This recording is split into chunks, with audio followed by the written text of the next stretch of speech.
Hey there everybody, Nick here with Tack Drivers. Today we've got a Mossberg Patriot chambered in 350 Legend. Seems like it'd be a good round for deer as long as you got it sighted in with what you're going to use. I'm comparing 4 different cartridges and each one is going to have its own video. 124 is getting one, 145, 165, and then 180 grain up last. They're going to be filmed on a couple different days, so you might notice some changes throughout that. However, we are shooting all 4 of them through this gun. The bolt feels nice and smooth for the most part. You got your safety here, and it's also got a Sig Sauer Buckmaster's 3-9 by 40 scope on it. So we'll talk about that a little bit and what I think about that. I'll probably leave that till the end and use both this and that part for each video. And since I'm comparing 4 rounds, I will release them throughout the month. That way it's not all at once. But we're going to test it also at 4 different yardages: 25, 50, 75, and 100. Unfortunately, the range that I shoot at doesn't have the capabilities to go much further than that, but we're going to see what this thing can do. It was sighted in with 165 grain, so after that we're going to see how maybe those other cartridges differ. That being said, let's get some rounds through this thing. We have 145 grain. This particular round is Winchester. Still FMJs. These are flat nose. And I'm not going to bother swapping the target out just because the safety on it. 1 chambered. I'm going to put the other 4 in, or 3, because I already had 2 in. Just because we saw that where that one hit, and it's gonna be just fine shooting this close.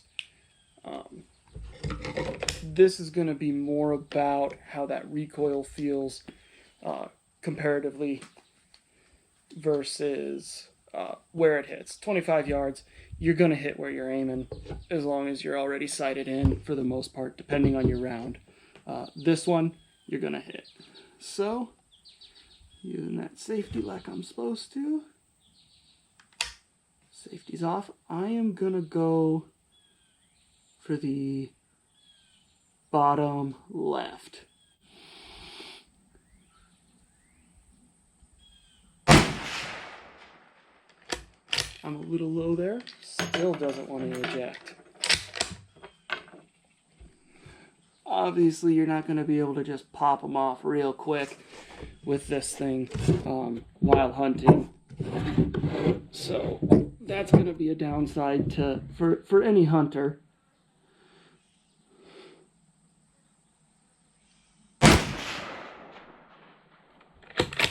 And I'm jerking a little bit. I see that I'm a little low.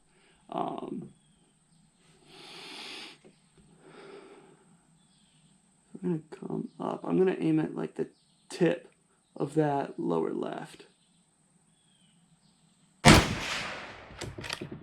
And it looks like I hit just right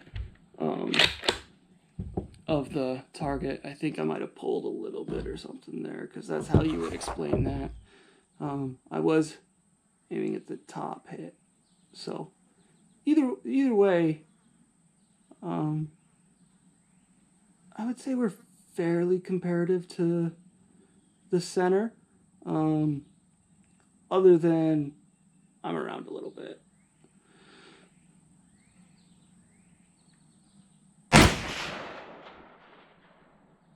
Well, there I hit through one of the holes again. All right, this is our last shot with this one.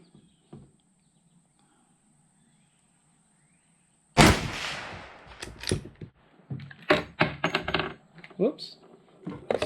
Interesting, our little ring thing fell off. All right, let's go up there and talk about it. All right, so I hit here twice, and one of those times is when I was aiming at the tip up here. But we've got a decent pattern. It's a pretty small square. We got a nice little square here, and this diamond is the same size as that one. So I don't think you're gonna have anything to worry about. It did have a little more recoil. Also, my shoulder's gonna start getting a little more tender at this point. All right, everyone, 50 yards, 145 grain. We're all loaded up, ready to go. Hopefully the camera out there is rolling like it's supposed to. I seem to be having some technical difficulties, but we are going for the lower right. This is that 145 grain, and here we go.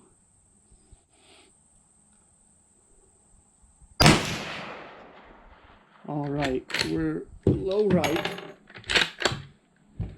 and I was aiming for center.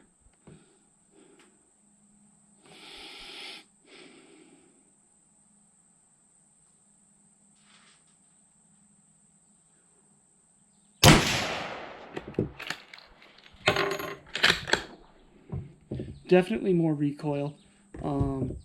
So far I did a lot better when that one's low, almost straight down. I must be jerking or something.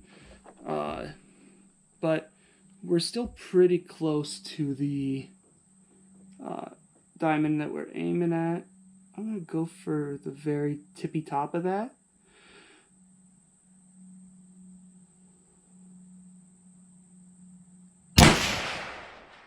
And I can tell I am shaking just a little bit. And obviously in shooting conditions, any little bit of movement's going to put you off a little bit. Looks like I went straight right. So I'm moving just enough to throw myself off.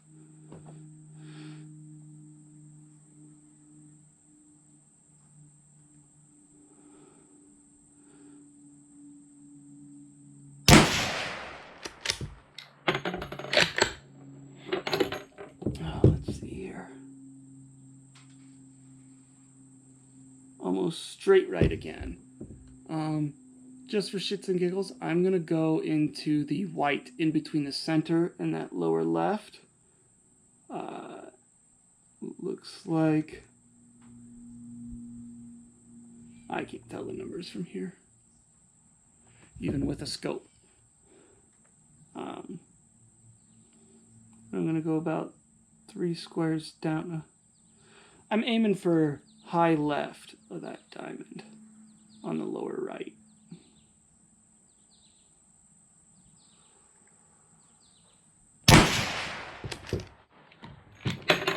Alrighty.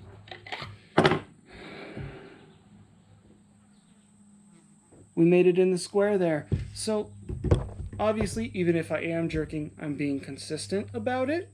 And going off just that little bit made me have a hit inside the diamond. So let's go out there and we're going to talk about it a little. But one of these two was my very first hit. I can't remember which one. But then I went, that was my first one, I think. And I went here, which hit here. And then I was aiming here and hit here. And that one was in here also. For this one, where I actually hit on target, I was aiming right in around here. So I don't know if I'm pulling a little bit to that right, but like I said, I'm being consistent about it, and I made it so I got pretty close to center. All right, everyone, we're here with that 145 grain. We are all loaded up, and I think because of where I hit at the end of that last round of these ones, I think where I'm going to aim is in that white area between center and that lower right target. Just because that's where I shot and I actually got into it at the end of 50 yards with the 145.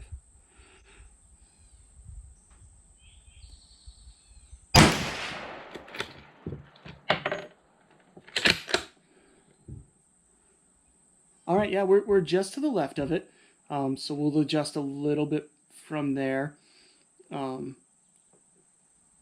not much. I actually think I'm going to go to the very tippy point of that lower right diamond.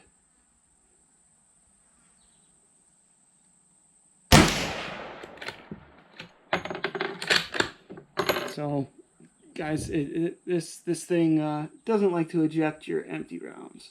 Okay, yeah, that put me all the way to the right. So I'll go up about an inch from there and to the left.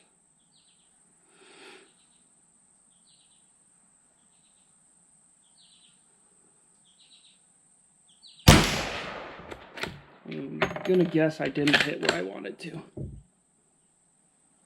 Oh, but we got close. So I'm gonna hold there.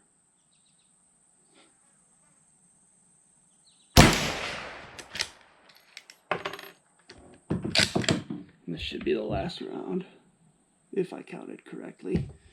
I couldn't very well with that 856.38 though it was doing.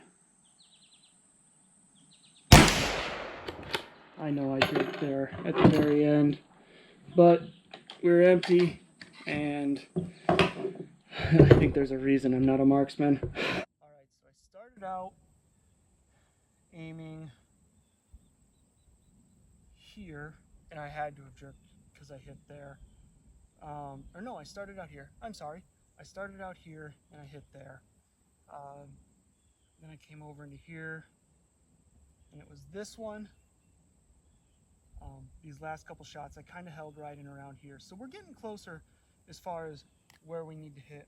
You know, it just goes to show that if you know, this is proving if you know where your rifle is going to hit. You know, I adjusted from out there. I knew, and I got closer. I've got 2 hitting the diamond when I was aiming up about here. We're doing okay. We've got a decent pattern. We're inside of 3 inches. I think these are all about an inch. So 3 by 3 would be right here. You had one over there, and that's when I aimed here. Every time I was over and around here, I'm fairly consistent. All right, everyone. We're gonna go for that sweet spot we've been hitting with. About halfway between the center diamond and that lower right. Because that seems to be the spot with this 145.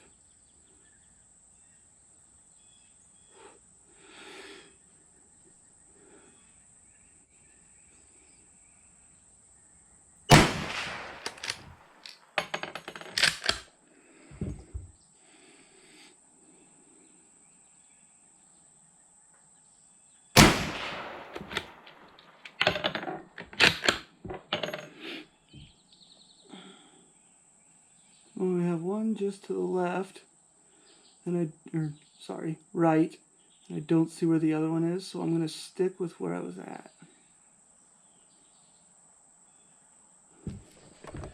And actually, I think what I'm trying to do is place the lines of the crosshairs so that one is even with the top and one is even with the left side, because it seems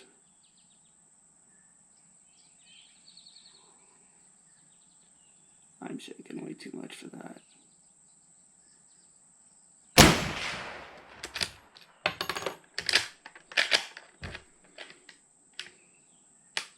I'm trying a stovepipe here.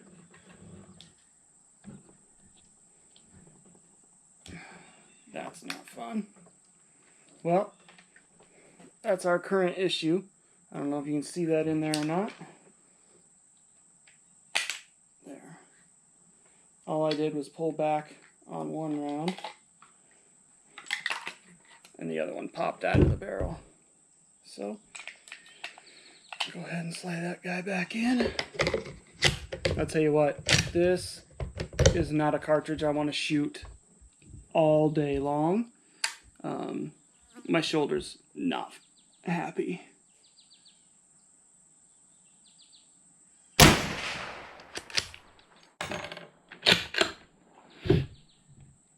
and I am sweating like crazy. It is hot as hell out.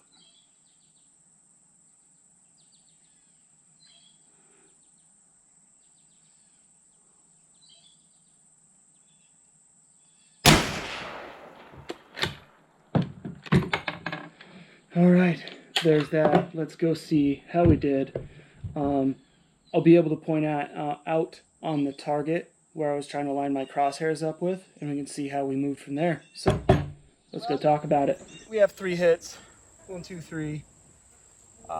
Doesn't look like any of them hit twice. And I was trying to line the crosshairs up here and here. So I was trying to aim right there.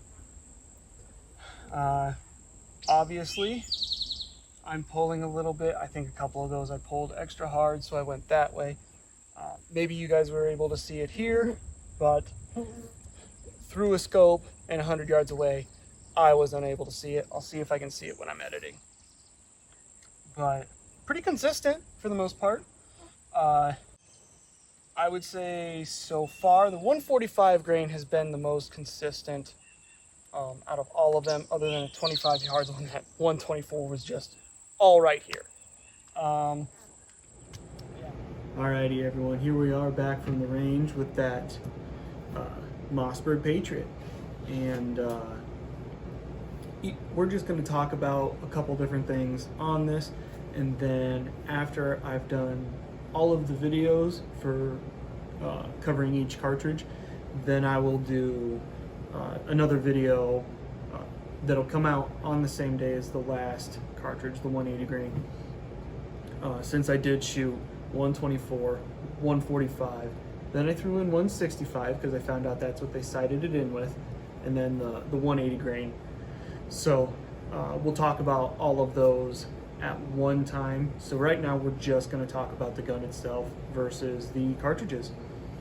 And I thought it performed all right. I didn't care for it on the scope. When you got over to like 8 and 9, you had to be at just the right spot in order for your picture to be clear. Otherwise you got this weird kind of fog around the outside of it, of your picture. It's probably set up to be where you're supposed to be in a certain space, obviously. I didn't like that no cartridges ejected.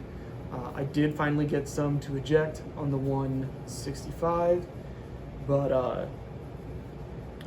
I am going to put this particular part at the end of each of the videos, and then I'll probably recap some of that. I do know that the owner of this firearm is planning on putting it into a lead sled and re-sighting it in. Whether they choose to stick with the 165 or not, I don't know. Because they claim they were hitting a little off at like around 150 yards, and at 100 yards I was hitting low. So that's for that video though. You'll see that when that comes out. However, let's go over where the components are on this. So on the bottom of the rifle here is where your clip goes. You got a button in front, that's for taking that out. Your safety is here on the side, and when you have it back, safety on, forward, safety off. To remove the bolt, obviously there's versions where you pull the trigger and it comes out. This has a little button over here. Pull that, it comes right out. This one has the little buttons on it for putting a sling on. You know, obviously if you're gonna go do some hunting with this and you're walking with it, you're gonna want to carry it somehow. Maybe I'll do some more shooting with this later on, and I'll mess with the scope a little more and see how I like actually changing it versus leaving it on the set magnification of 7 times. Obviously, to go back in, you just line it back up and push in. You don't even have to push that button on the back in order to redo that. But overall, I'd say this is a decent firearm. Obviously, if you're wanting to quickly reload, this maybe isn't the route to go because of the ejecting issue. And obviously, with it being off that little bit, it's not a huge deal because you're going to stick with whatever you sight it in with. And I would probably use the same bullet type also. Overall, yeah, decent firearm. I don't know that I would want to own one of these just because of the things I've ran across while shooting this one. But for an entry-level bolt-action hunting rifle, it'll get the job done. But you know, wait a little while and I'll have the rest of the videos out for this. And then, like I said, we're going to do that last one where I talk about the cartridges side by side. But we'll see you then. In the meantime, go ahead and like, subscribe. I'll put the links to my Facebook, Instagram, my Etsy, and my website in the description. And as each video comes out, I will also put the links for those videos into the descriptions of each one. But we'll see you then.